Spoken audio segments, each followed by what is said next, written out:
Tess of the Durbeyfields by Thomas Hardy. Chapter 58.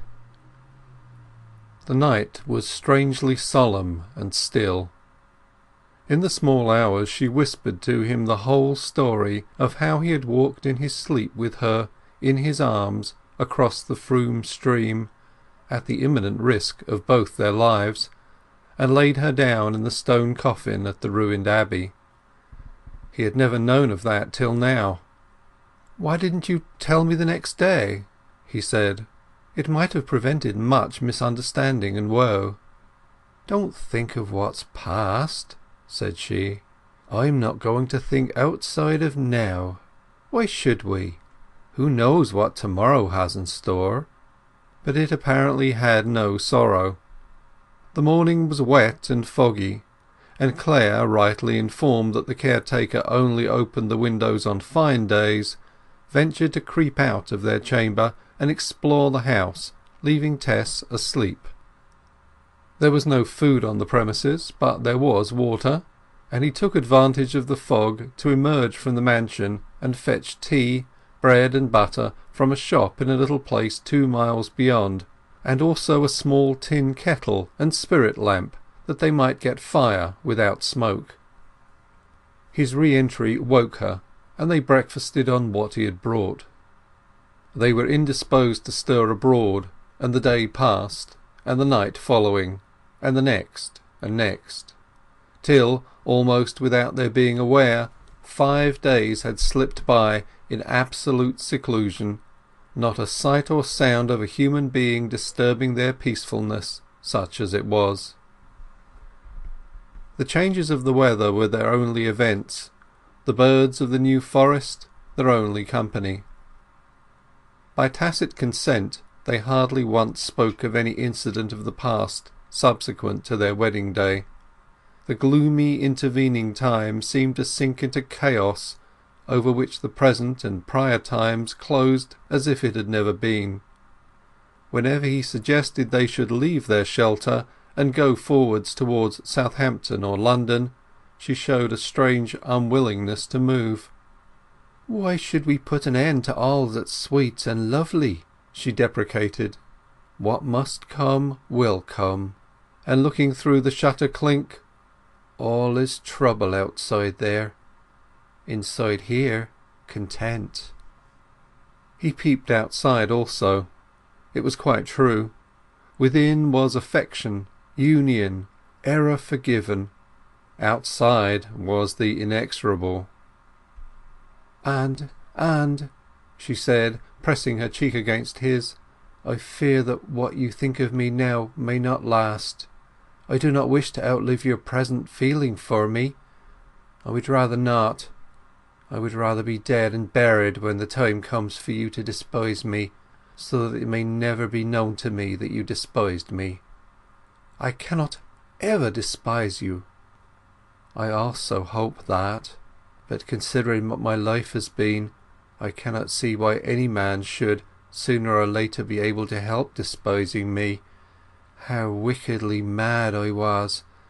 Yet formerly I never could bear to hurt a fly or a worm, and the sight of a bird in a cage used often to make me cry." They remained yet another day. In the night the dull sky cleared, and the result was that the old caretaker at the cottage awoke early. The brilliant sunrise made her unusually brisk. She decided to open the contiguous mansion immediately, and to air it thoroughly on such a day. Thus it occurred that, having arrived and opened the lower rooms before 6 o'clock, she ascended to the bedchambers, and was about to turn the handle of the one wherein they lay. At that moment she fancied she could hear the breathing of persons within. Her slippers and her antiquity had rendered her progress a noiseless one so far, and she made for instant retreat. Then, deeming that her hearing might have deceived her, she turned anew to the door, and softly tried the handle. The lock was out of order, but a piece of furniture had been moved forward on the inside, which prevented her opening the door more than an inch or two. A stream of morning light through the shutter chink fell upon the faces of the pair, wrapped in profound slumber, Tess's lips being parted like a half-opened flower near his cheek. The caretaker was so struck with their innocent appearance, and with the elegance of Tess's gown hanging across a chair, her silk stockings beside it, the pretty parasol, and the other habits in which she had arrived because she had none else, that her first indignation at the effrontery of tramps and vagabonds gave way to a momentary sentimentality over this genteel elopement, as it seemed. She closed the door and withdrew as softly as she had come, to go and consult with her neighbours on the odd discovery. Not more than a minute had elapsed after her withdrawal when Tess awoke, and then Clare. Both had a sense that something had disturbed them, though they could not say what, and the uneasy feeling which it engendered grew stronger. As soon as he was dressed he narrowly scanned the lawn through the 2 or 3 inches of shutter chink. "I think we will leave at once," said he. "It is a fine day, and I cannot help fancying somebody is about the house. At any rate, the woman will be sure to come to-day." She passively assented, and putting the room in order, they took up the few articles that belonged to them and departed noiselessly. When they had got into the forest she turned to take a last look at the house. "Oh, happy house, good-bye," she said. "My life can only be a question of a few weeks. Why should we not have stayed there?" "Don't say it, Tess. We shall soon get out of this district altogether. We'll continue our course as we've begun it, and keep straight north. Nobody will think of looking for us there. We shall be looked for at the Wessex ports, if we are sought at all. When we are in the north we will get to a port and away." Thus having persuaded her, the plan was pursued, and they kept a bee-line northward. Their long repose at the manor house lent them walking power now, and towards midday they found that they were approaching the steepled city of Melchester, which lay directly in their way. He decided to rest her in a clump of trees during the afternoon, and push onward under the cover of darkness. At dusk Clare purchased food as usual, and their night march began, the boundary between Upper and Mid Wessex being crossed at about 8 o'clock. To walk across country without much regard to roads was not new to Tess, and she showed her old agility in the performance.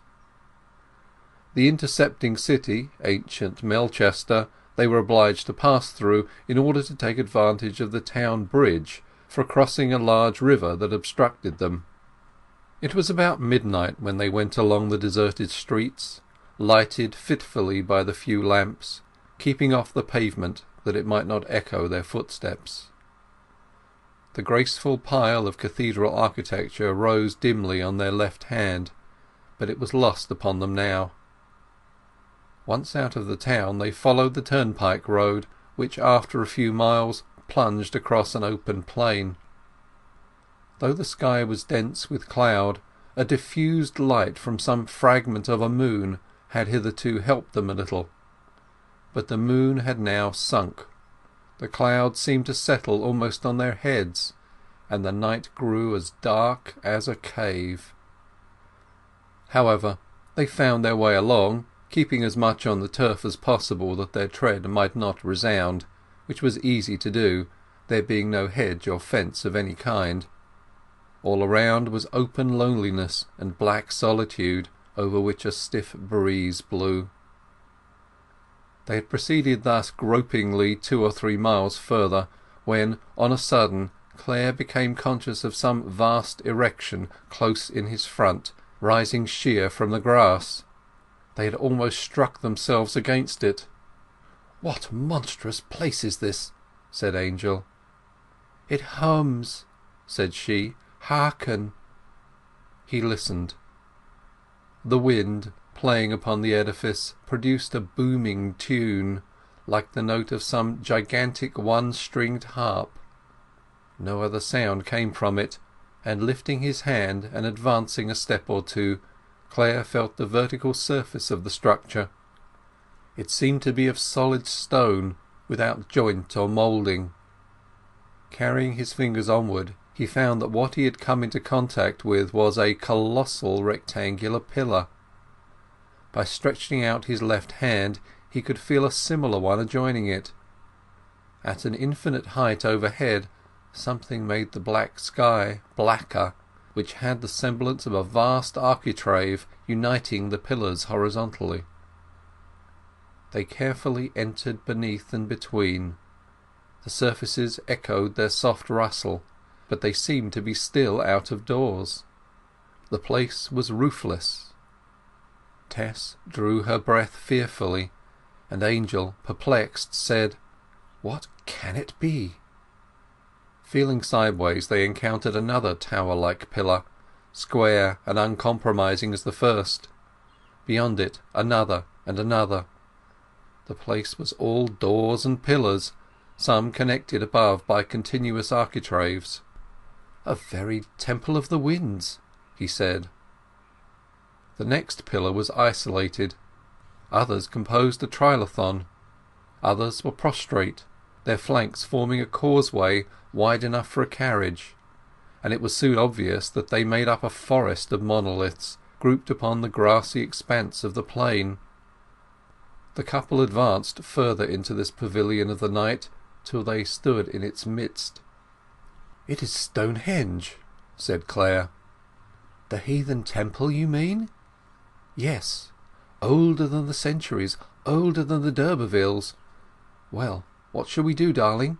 We may find shelter further on." But Tess, really tired by this time, flung herself upon an oblong slab that lay close at hand, and was sheltered from the wind by a pillar. Owing to the action of the sun during the preceding day, the stone was warm and dry, in comforting contrast to the rough and chill grass around, which had dampened her skirts and shoes. "I don't want to go any further, Angel," she said, stretching out her hand for his.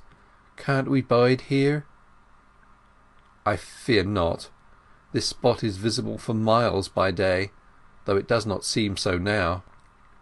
One of my mother's people was a shepherd's hereabout, now I think of it, and you used to say at Talbothays that I was a heathen, so now I am at home." He knelt down beside her outstretched form and put his lips upon hers. "Sleepy, are you, dear? I think you're lying on an altar." "I like very much to be here," she murmured. "It is so solemn and lonely after my great happiness, with nothing but the sky above my face. It seems as if there were no folk in the world but we two, and I wish there were not, 'cept 'Liza Lu."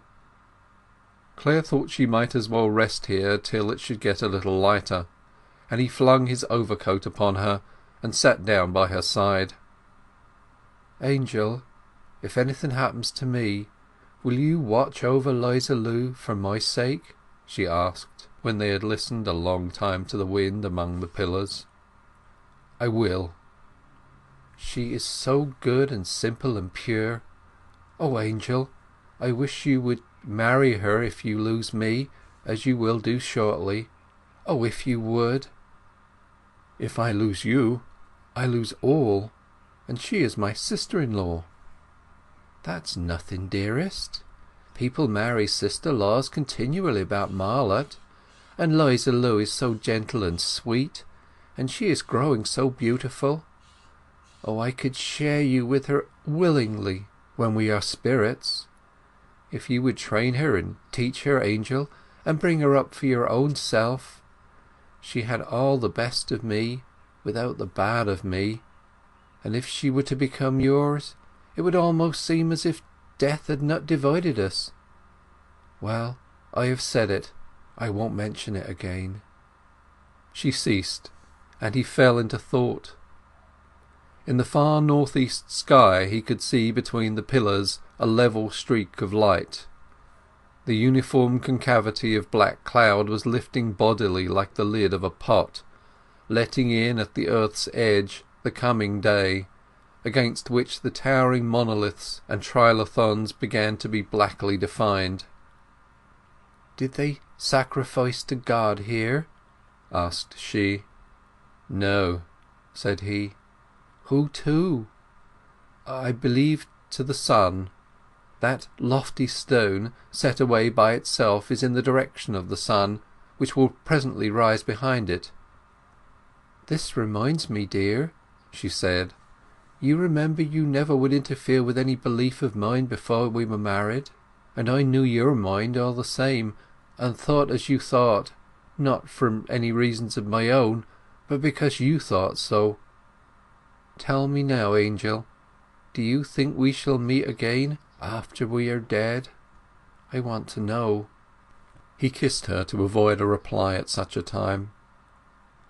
"Oh, Angel, I fear that means no," said she with a surprised sob. "And I wanted so to see you again, so much, so much."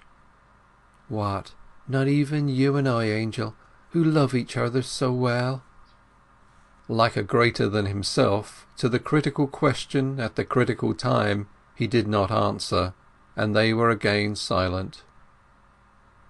In a minute or two her breathing became more regular, her clasp of his hand relaxed, and she fell asleep. The band of silver paleness along the east horizon made even the distant parts of the great plain appear dark and near, and the whole enormous landscape bore that impress of reserve, taciturnity, and hesitation which is usual just before day. The eastward pillars and their architraves stood up blackly against the light, and the great flame-shaped sunstone beyond them, and the stone of sacrifice midway. Presently the night wind died out, and the quivering little pools in the cup-like hollows of the stones lay still. At the same time something seemed to move on the verge of the dip eastward, a mere dot. It was the head of a man approaching them from the hollow beyond the sunstone. Clare wished they had gone onwards, but in the circumstances decided to remain quiet. The figure came straight towards the circle of pillars in which they were. He heard something behind him, the brush of feet. Turning, he saw over the prostrate columns another figure. Then, before he was aware, another was at hand on the right, under a trilithon, and another on the left. The dawn shone full on the front of the man westward, and Clare could discern from this that he was tall, and walked as if trained. They all closed in with evident purpose. Her story, then, was true. Springing to his feet, he looked around for a weapon, loose stone, means of escape, anything, but this time the nearest man was upon him. "It is no use, sir," he said. "There is 16 of us on the plain, and the whole country is reared." "Let her finish her sleep," he implored in a whisper of the men as they gathered around. When they saw where she lay, which they had not done till then, they showed no objection, and stood watching her, as still as the pillars around. He went to the stone and bent over her, holding one poor little hand. Her breathing now was quick and small, like that of a lesser creature than a woman. All waited in the growing light, their hands and faces as if they were silvered, the remainder of their figures dark. The stones glistened green-grey, the plain still a mass of shade. Soon the light was strong, and a ray shone upon her unconscious form, peering under her eyelids and waking her. "What is it, Angel?" she said, starting up. "Have they come for me?" "Yes, dearest," he said, "they have come." "It is as it should be," she murmured. "Angel, I am almost glad, yes, glad. This happiness could not have lasted. It was too much. I have had enough. And now I shall not live for you to despise me." She stood up, shook herself, and went forward. neither of the men having moved. "I'm ready," she said quietly. End of chapter 58. Chapter 59. The city of Wintoncester, that fine old city, aforetime capital of Wessex, lay amidst its convex and concave downlands in all the brightness and warmth of a July morning. The gabled brick, tile and freestone houses had almost dried off for the season their integument of lichen.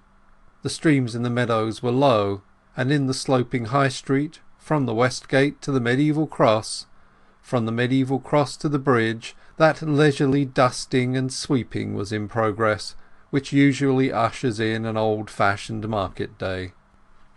From the Western Gate aforesaid, the highway, as every Wintoncestrian knows, ascends a long and regular incline of the exact length of a measured mile, leaving the houses gradually behind. Up this road, from the precincts of the city, two persons were walking rapidly, as if unconscious of the trying ascent, unconscious through preoccupation, though not through buoyancy. They had emerged upon this road through a narrow barred wicket in a high wall a little lower down. They seemed anxious to get out of sight of the houses and of their kind, and this road appeared to offer the quickest means of doing so. Though they were young, they walked with bowed heads, which gait of grief the sun's rays smiled on pitilessly. One of the pair was Angel Clare, the other a tall, budding creature, half girl, half woman, a spiritualized image of Tess, slighter than she, but with the same beautiful eyes, Clare's sister-in-law, Liza Lu. Their pale faces seemed to have shrunk to half their natural size. They moved on, hand in hand, and never spoke a word, the drooping of their heads being that of Giotto's two apostles. When they had nearly reached the top of the great West Hill, the clocks in the town struck 8. Each gave a start at the notes, and, walking onward yet a few steps, they reached the first milestone, standing whitely on the green margin of the grass, backed by the down, which here was open to the road. They entered upon the turf, and, impelled by a force that seemed to overrule their will, suddenly stood still, turned, and waited in paralysed suspense beside the stone. The prospect from this summit was almost unlimited. In the valley beneath lay the city they had just left, its more prominent buildings showing, as in an isometric drawing, among them the broad cathedral tower, with its Norman windows and immense length of aisle and nave, the spires of St. Thomas's, the pinnacled tower of the college, and, more to the right, the tower and gables of the ancient hospice, where to this day the pilgrim may receive his dole of bread and ale. Behind the city swept the rotund upland of St. Catherine's Hill. Further off, landscape beyond landscape, till the horizon was lost in the radiance of the sun hanging above it. Against these far stretches of country rose, in front of the other city edifices, a large red brick building with level grey roofs and rows of short barred windows bespeaking captivity, the whole contrasting greatly in its formalism with the quaint irregularities of the Gothic erections.